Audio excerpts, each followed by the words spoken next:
बिस्मिल्लाहिर्रहमानिर्रहीम, अस्सलाम वालेकुम। आप देख रहे हैं हालात। मैं हूं सईद चौधरी। इस्लामाबाद हाई कोर्ट के 6 जजों की तरफ से लिखे गए खत पर सुप्रीम कोर्ट की तरफ से लिए गए अज खुद नोटिस केस की समाअत हुई। इस समाअत के दौरान क्या क्या खुलकर सामने आया, और फिर पेशावर हाई कोर्ट के चीफ जस्टिस साहब हो गए हैं जनाब परेशान। उनको क्या परेशानी लग गई है, ये भी हम आपके साथ शेयर करेंगे। लेकिन इससे पहले हम करेंगे बात जो खत लिखे जा रहे हैं, जिनमें धमकियां दी जा रही हैं। पहले 8 जजों को, इस्लामाबाद हाई कोर्ट के जजों को खत लिखे गए और उनमें एक पाउडर निकला, और ख्याल ये किया जा रहा है कि जो वहाँ खत में ये ज़ाहिर किया गया या इशारा किया गया या बताया गया है कि वो इंथ्राक्स है। और इंथ्राक्स के बारे में मैंने कल बताया था कि वो एक ख़तरनाक किस्म का केमिकल है जो पाउडर की शक्ल में होता है, और फिर अगर उससे कोई शख्स मुतासर हो जाए तो फिर उसकी मौत भी हो सकती है। नाक से और मुंह से खून आने लग जाता है। और वो मैंने जिक्र किया था कल कि कोई 8-10 साल पहले बड़ा इसका गलगला था, बड़ा चर्चा था और बड़ा खौफ था इंथ्राक्स पाउडर का। तो वो थोड़ा सा उससे पीछे का मामला है। ये मामला है जब परवेज मुशर्रफ इस मुल्क के हुक्मरान थे, उन दिनों इंथ्राक्स वाले खत जो हैं वो आते जाते थे। अमरीकी सफारत खाना जो पाकिस्तान में है वहाँ भी खत आया था, अमरीकी काम को भी गए थे, और भी बहुत सारी जगहों पे वो खत जो है वो आ जा रहे थे। और फिर अब वही उसी नौयत का वो देखे ना, वो थे जो जिस वक्त दहशत गर्दी के खिलाफ जंग वाला जो इशू था, उस वक्त वो धमकी मेज खत जो हैं वो मिला करते थे। अब जो खत हैं, ये जो इंथ्राक्स है, ये हर शख्स की रसाई में तो होता नहीं है कि हर बंदा, अब ये भी नहीं पता कि ये इंथ्राक्स है या कोई और पाउडर है। लेकिन इस्लामाबाद हाई कोर्ट में जो पहला खत खोला गया, वो जिस साहब ने खोला, उन्होंने ये कहा था, शिकायत की थी कि उन्हें कुछ बेचैनी महसूस हो रही है और उनके जिस्म पे खारिश जो है वो शुरू हो गई थी। और जैसा कि मैंने अर्ज किया है कि ये जो इंथ्राक्स है, ये हर बंदे की रसाई में तो है नहीं। ये फिर उन्हीं लोगों की रसाई में हो सकता है जिन्होंने दहशत गर्दी के खिलाफ जंग के मौके पे, मुशर्रफ के दौर में जब मैं बात कर रहा हूँ, उस वक्त किसी ने इंथ्राक्स हासिल किया था, वही लोग हो सकते हैं। और वो लोग जो है इस वक्त अगर पाकिस्तान में है तो उन्हें पाकिस्तान में कौन लाया? इमरान खान साहब के दौर में जो है वो 100 के करीब जो लोग हैं, इसी तरह के लोग जो हैं वो खैर सगाली के जज्बे के तहत जेलों से रहा किए गए। और फिर अफगानिस्तान की जंग के बाद बहुत सारे लोगों को पाकिस्तान में बसाने की बात की गई। 30-35 हज़ार लोगों को, 4-5 हज़ार लोग उनमें मिलिटेंट थे और वो पाकिस्तान में आ भी गए हुए हैं और वो वारदातें भी कर रहे हैं। इस सारे पहलू को भी पेश नज़र रखना चाहिए तफ्तीश के दौरान। और दूसरा, वो जो खत लिखे जा रहे हैं, वो जजेस जो किस नौयत के जज हैं जिनको खत लिखे जा रहे हैं। इस्लामाबाद हाई कोर्ट को तो आप छोड़ दें। इस्लामाबाद हाई कोर्ट के जजेस हैं 8 जजेस जिनके नाम वो खत शत गए हैं, वो सारा आपको पता है। उनमें 7 जजेस तो वो हैं जिनके बारे में मैंने कल बताया था कि आंखें बंद करके अंधाधुंध रिलीफ देते रहे हैं इमरान खान को। और अब ये भी नहीं कहा जा सकता, क्योंकि वहां के चीफ जस्टिस के नाम भी खत आया है, तो अब ये भी नहीं, चीफ जस्टिस के खिलाफ तो मुहिम शुरू की हुई है पीटीआई ने। अब ये भी नहीं कहा जा सकता कि किस नौयत के जजों को, यानी कि वो जो माजी के हम ख्याल जजों के हम ख्याल हैं, उन जजों को भेजे जा रहे हैं या इंडिपेंडेंट जजों को भेजे जा रहे हैं। अब सुप्रीम कोर्ट में भी 4 जजों को चीफ जस्टिस समेत जो है वो खत जो है वो वसूल हो गया, पर्चे पुर्चे हो गए हैं, सारी तफ्तीश शुरू हो गई है और ये बंदे पकड़े जाने, ये देख लीजिएगा। और वो क्यों पकड़े जाने ये भी मैं आगे जाके बताता हूँ। अब जो सुप्रीम कोर्ट में लिखे काजी जस्टिस काजी फायज ईसा साहब, उनके खिलाफ किसने महाज बनाया हुआ है? कौन सा सियासी ग्रुप या सियासी जमात उनके पीछे पड़ी हुई है? और दूसरा, उसके बाद जस्टिस काजी अमीनुद्दीन इंडिपेंडेंट जज हैं, उनको कोई मसला ही नहीं है। और फिर जमाल खान मुंदोखेर, वो भी मुकम्मल तौर पे इंडिपेंडेंट और दबंग जज हैं। और पीछे रह गए जनाब अतर मुनील्ला साहब। और अतर मुनील्ला साहब के बारे में मैं 100% बात नहीं कर सकता जनाब, किस तरफ हैं वो, क्या उनका मूड है, क्या ज़ाहिर तो वो ये हकूक़ इंसानी के बड़े वो बनते हैं जनाब, हकूक़ इंसानी के हैं।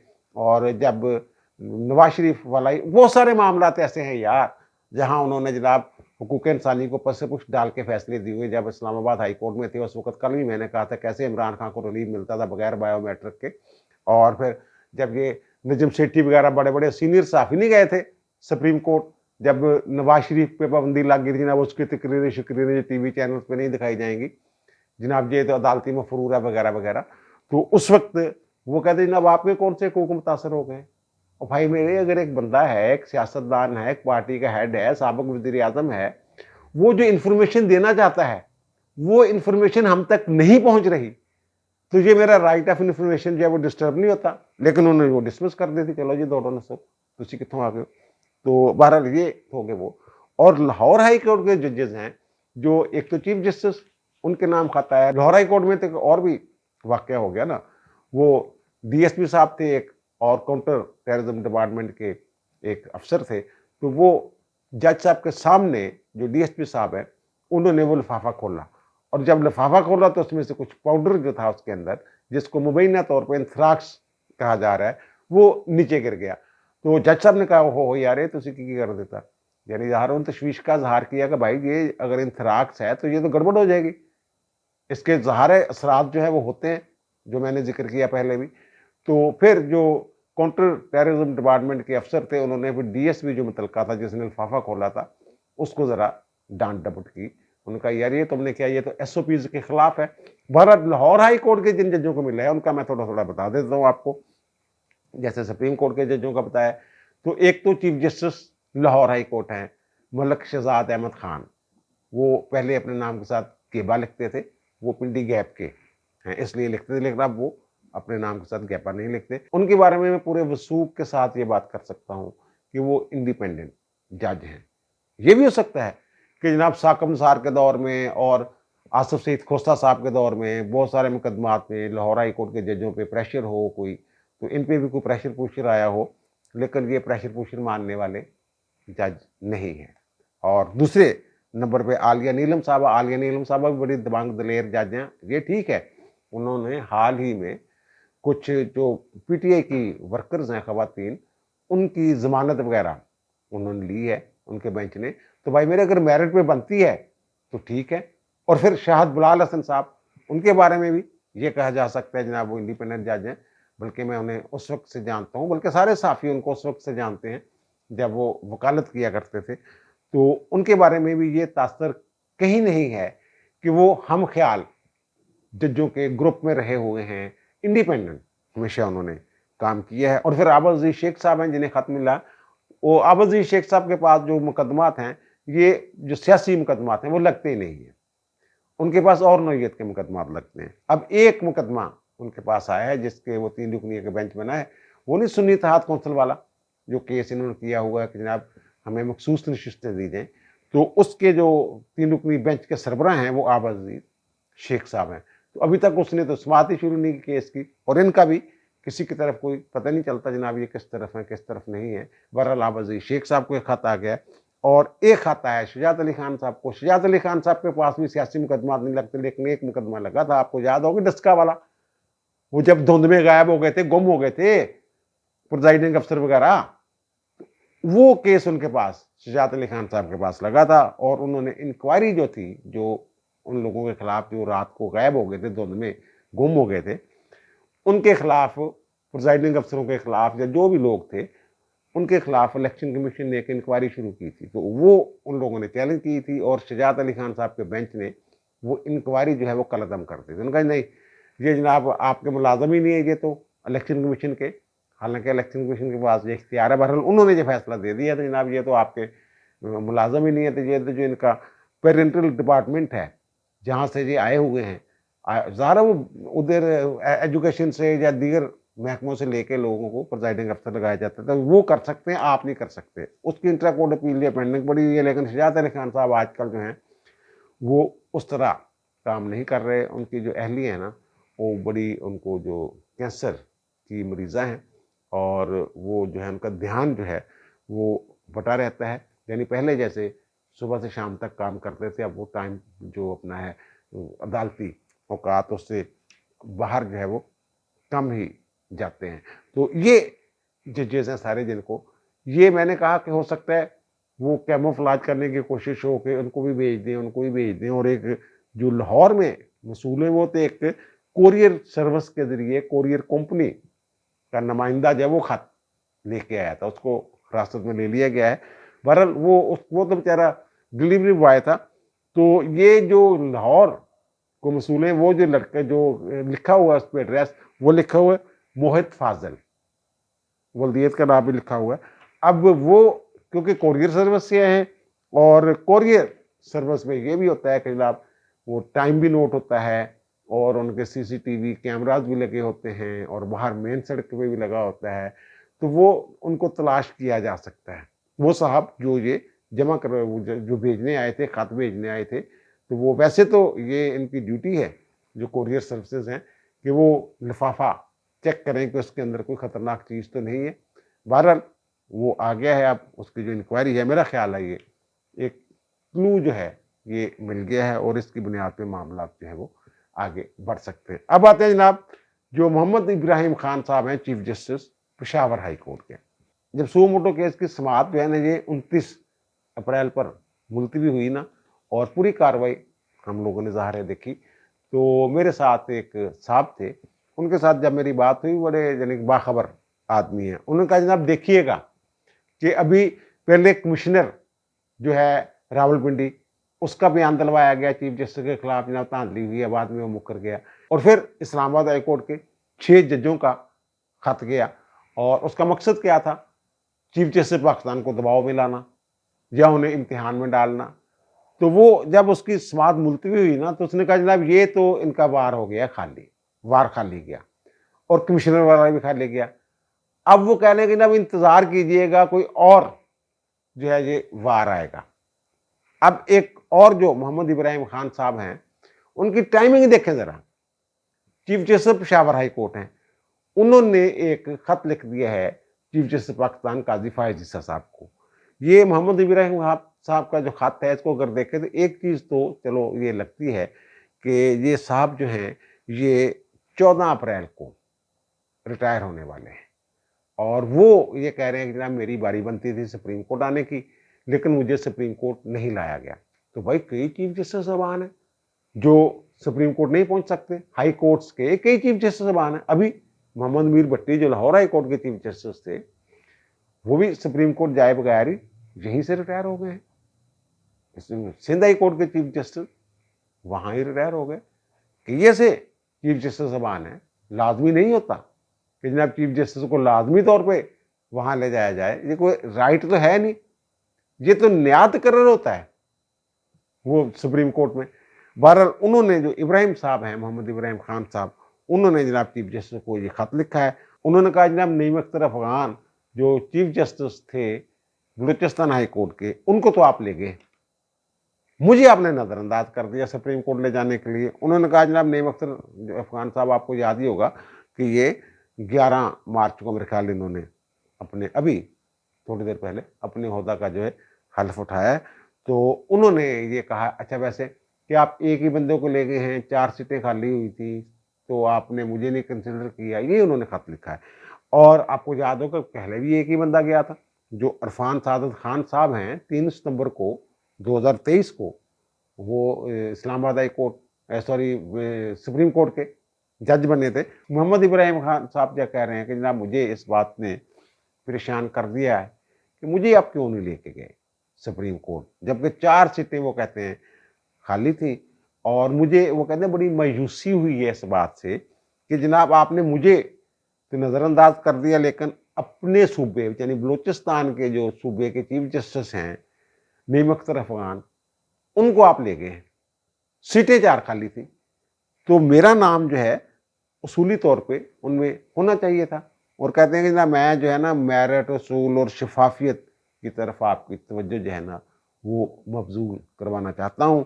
और वो कहते हैं जनाब मेरी सीनियरिटी को भी नज़रअंदाज किया गया, मैं इस वक्त दूसरा सीनियर तरीन जज हूँ, सुप्रीम जुडिशल काउंसिल का मेंबर भी हूँ और जो जुडिशल कमीशन है उसका भी मेंबर हूँ, और 31 साल से मेरी सर्विसेज हैं अदलिया के लिए।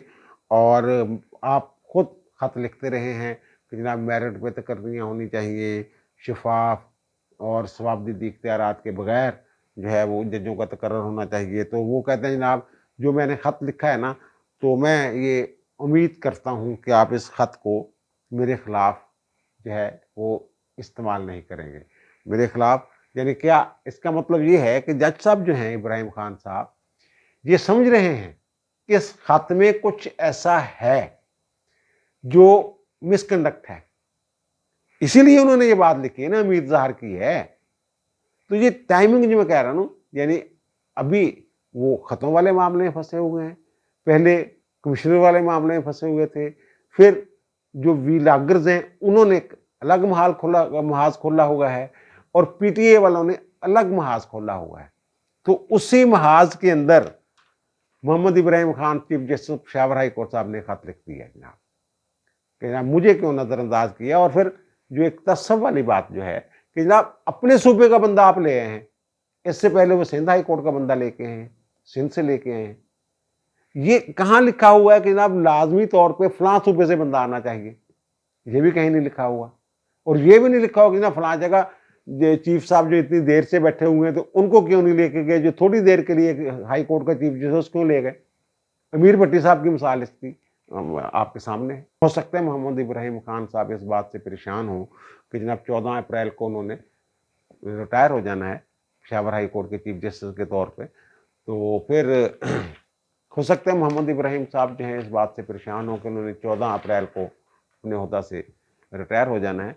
लेकिन ये भी देखने वाली बात है ना, बहुत सारी रवायात मिसालें ऐसी मौजूद हैं कि चीफ जस्टिस साहबान जो हैं उनको सुप्रीम कोर्ट नहीं ले जाया जाता। और फिर जो मैं कह रहा हूँ जनाब टाइमिंग की बात मैं कर रहा हूँ, ये भी तो देखें ना, पेशावर हाई कोर्ट, ये पीटीए वाले सारे जो लोग हैं जमानतों के लिए पेशावर हाई कोर्ट की तरफ क्यों भाग रहे हैं? 21 दिन के लिए जमानत जनाब दे दी गई थी इमरान खान को, राहदारी जमानत, जनाब इनको गिरफ्तार न किया जाए। अब 51 मुकदमात में 51 मुकदमात में हमाद अजहर की जमानत हो गई है जनाब, इनको गिरफ्तार न किया जाए। और ऐसे मुकदमात में किसी भी मुकदमे में गिरफ्तार न किया जाए, ये भी है।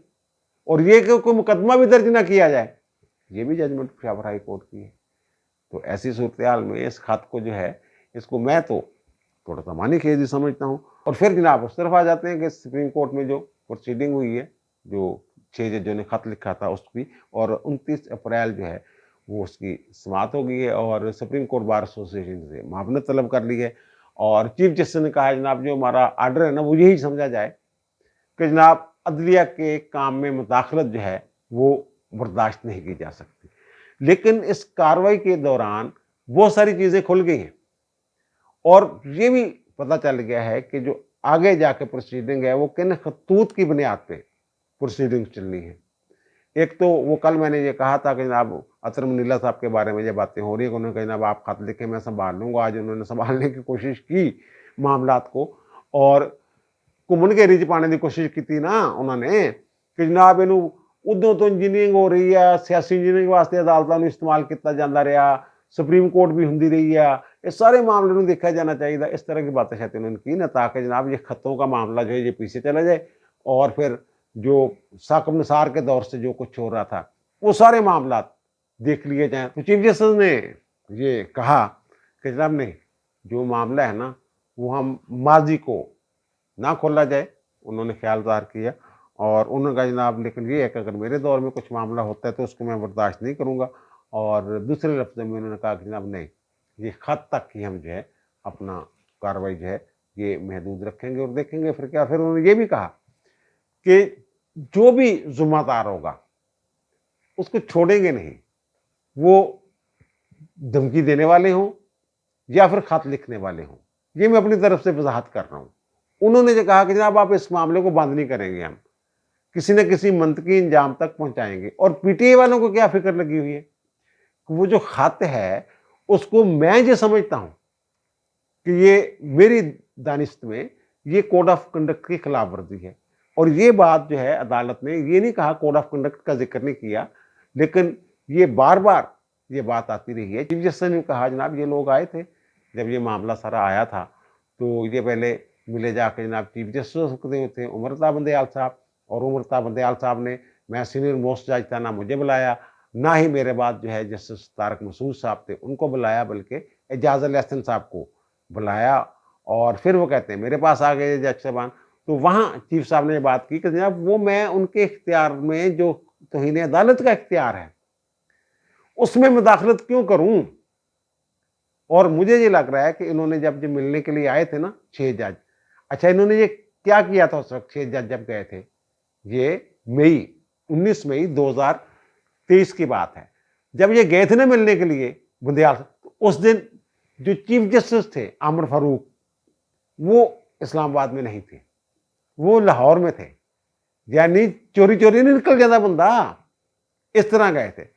तो अब चीफ साहब ये कह रहे हैं कि मैं ये तौहीन, चीफ साहब ने भी ये कहा है और सैयद मंसूर अली शाह साहब ने भी ये कहा है कि हम तौहीन अदालत की जो कार्रवाई है उसमें मुदाखलत कैसे करें, और तौहीन अदालत का इख्तियार उन जजों का है जिनके काम में मुदाखलत कर रही थी ISI या दीगर एजेंसियां या इंतजामिया, तो उन्होंने क्यों नहीं की। अब किसी जज का अपना इख्तियार इस्तेमाल ना करना और मामला किसी दूसरे के कंधे पर डाल देना कि तू कर, मैं नहीं करना, वो भी मिसकंडक्ट के जुमरा में आता है। तो ये जज साहबान जो हैं इन्होंने अपनी जिम्मेदारी पूरी नहीं की। ये मैं नहीं कह रहा कि जजों ने ये कह दिया है, लेकिन जो ऑब्जर्वेशंस आई हैं उससे तो यही मामला लग रहा है। और फिर जो एक बात की गई, अटॉर्नी जनरल ने जो बात की, उन्होंने एक मिर्ज़ा इफ्तिखार नाम का बंदा था, उन्होंने चीफ साहब को धमकी दी थी, काजी फायज ईसा साहब को ना, उन्होंने कुछ विला किया था या तकरीर की थी, उन्होंने जनाब इनको कत्ल की बात की थी इनकी। तो वो अटॉर्नी जनरल ने कहा है कि जनाब वो FIR जो है उसमें से दहशतगर्दी की दफात निकाल दी थी, और उस वक्त हुकूमत किसकी थी ये भी इन्होंने कहा है, हुकूमत तो इनकी थी। और फिर उसकी जमानत किसने ली थी उस बंदे की, चीफ जस्टिस को धमकियां देने वाले जो साहब हैं, जो काजी साहब की अहलिया ने मुकदमा दर्ज करवाया था, उसमें से नाम ही निकाल दिया उसका। और फिर जब काजी साहब ने नाम लिया फैज़ हमीद का, ये अटॉर्नी जनरल साहब कह रहे हैं, फैज़ हमीद का नाम लिया और शहजाद अकबर का नाम लिया कि जनाब मेरे खिलाफ रेफरेंस में वो लोग हैं, तो उनके खिलाफ भी कोई कार्रवाई नहीं की, और बाद में आने वाली हुकूमत ने भी कोई कार्रवाई नहीं की। चीफ जस्टिस साहबान इतने गुजर गए, 2 निकल गए, उन्होंने भी कोई कार्रवाई नहीं की। ये सारे मामला अटॉर्नी जनरल साहब जो हैं ये नोटिस में लेके आए हैं अदालत की, उन्होंने और कहा है कि ये चीफ साहब ने कहा है कि ये सारी चीज़ें जो हो रही हैं, बातें मैं पूछ रहा हूँ, सवालात पूछ रहा हूँ, ये मैं इसलिए पूछ रहा हूँ कि ये चीज़ें रिकॉर्ड पे आ जाए, रिकॉर्ड पे लाने के लिए। अब इन्होंने सारा, उन्होंने कहा जनाब ये तसद्दुक़ जिलानी शरीफ आदमी है, तो वो उन्होंने बताया, वहाँ बात खोल दी उन्होंने कि भाई साहब ये जो नाम है ना, दो नाम हमने दिए थे, नासिरुल मुल्क साबिक चीफ जस्टिस का और तसद्दुक़ जिलानी का, कि ये 2 लोग हैं, इन पे कम उंगलियां उठाएंगे, लेकिन ये बाज ही नहीं आ रहे। उन्होंने ये कहा कि मुझे ऐसे लग रहा है जैसे मैं गोबल्स के दौर में वापस आ गया हूं। गोबल्स को आप जानती हैं ना, वो जो हिटलर के दौर में उनके वजीर साहब झूठे झूठ, वो कहते हैं इतना झूठ बोलो कि सच लगने लग जाए। चीफ साहब को नहीं लगता है गोबल्स के दौर में हम वापस आ गए हुए हैं। फिर यही मैं बात कर रहा हूँ कि जज साहब किस प्रेशर में थे, क्यों कार्रवाई नहीं कर रहे थे, जबकि उनके पास इख्तियार था ये। तो चीफ साहब ने भी ये कहा कि जनाब ये प्रेशर जो है ना कई किस्म के होते हैं, वो उनका सीनियर जो है उनके भी प्रेशर होते हैं, जूनियर के भी प्रेशर होते हैं, फैमिली से भी प्रेशर आते हैं, दोस्तों के भी प्रेशर होते हैं, ये सारी चीज़ें होती हैं। सिर्फ उन्हीं की तरफ से प्रेशर नहीं आते, ISI वालों की तरफ से। और ये जो दोस्तों वाली और फैमिली वाली बात है जो हम पहले भी करते रहते हैं जनाब, ये इनके जजेस जो हैं खास तौर पे हम ख्याल जजेस, इनकी सारी फैमिलियां जड़ी हैं, सारे इन्होंने रिश्तेदार, सारे जड़े इन्होंने बेटे बेटियां, वो सारे ही जड़े ने वो इमरान खान की मुहब्बत दे विच गिरफ्तार है। देखे हुए ने यार सारे, इजाजल एहसन साहब के बेटे देखे आया, साकिब निसार के बेटे देखे आया, और भी कई लोगों ने असी देखे आया। इस तरह की वो कार्रवाई चली है। और मुझे ये लग रहा है कि जनाब जो ख़त वाला इशू था ना, ये तो उन्होंने उसकी हवा जो है वो निकाल दी है, और अब अगर मामला आगे चलेगा, मामला चलना है। उन्होंने ये भी कहा है, एक तो चाह पूरा करते ना 100 मोटो ले लिया, 100 मोटो ले लिया, हूँ नसते फिरते ने इधर उधर कि जनाब अगर पूरी कार्रवाई शुरू करती है इन्होंने, तो फिर वो जज्जां तो पूछणगे, जज्जां नूं ये भी कहणगे कि तुसीं जनाब सबूत लिया। हुकूमत ये कह रही है कि जज दसन जनाब की वाकया होया तो कितना वाकया, और तुसीं उन्हें की रिएक्शन किया, और तुसीं कार्रवाई क्यों नहीं की। ये सवाल आ रहा है कि जनाब ये इन जजों ने कार्रवाई क्यों नहीं की। और अगर जजों ने कार्रवाई नहीं की और ख़त लिख के इसको मामले को स्कैंडलाइज किया, और ये मई 2023 का वाकया है, इतनी देर चुप रहे, उस दौर के वाकयात है ना जिनका जिक्र कर रहे हैं, इन्नी देर खुश रहे। हम टाइमिंग देखो, हम किहड़े मौके ते जदों 9 मई के मुकदमात दी फैसले शुरू हो गए तो इन्होंने खत लिख दिता। और मैनू तो अज की प्रोसीडिंग तो लग रहा कि अदलिया भी बहुत सारे लोग ऐसे ने जिन्होंने शक पे आया कि जनाब टाइमिंग शाइमिंग वाला मसला सारा इशू, और अब इस तरफ भी मामला जाएगा जनाब, साबित कौन करेगा। और फिर ये कहा उन्होंने, पूछा उन्होंने कहा जनाब चीफ साहब ने कि जनाब ये हम इंक्वायरी कर सकते हैं, जैसे मैंने कहा था फैक्चुअल जो कंट्रोवर्सी होती है उसकी इंक्वायरी नहीं हो सकती 184 सब आर्टिकल 3 के तहत। वो अटॉर्नी जनरल ने कहा जनाब नहीं, आप नहीं कर सकते। तो चीफ साहब ने कहा जनाब ये इंक्वायरी जो है ये इंतजामिया भी कर सकती थी, पुलिस, FIA और भी इदारे कर सकते थे, लेकिन हमने तो 2 जजों के नाम दिए और वो हमने नाम दिए, हुकूमत के तो बंदे नहीं थे। और इन्होंने ना आइन पढ़ा हुआ है लोगों ने और ना ही किसी ने इंक्वायरी कमीशन एक्ट जो है वो पढ़ा हुआ है 2017 का। उनके पास तो इन्हें अदालत का इख्तियार होता है, जो कमीशन होते हैं वो हुकूमत के मतहत नहीं होते हैं, अदालत की तरह कार्रवाई चला सकते हैं। और ये उन पे एतराज किए जा रहे हैं जजों पे, वो जजों पर ही मुश्तमिल था।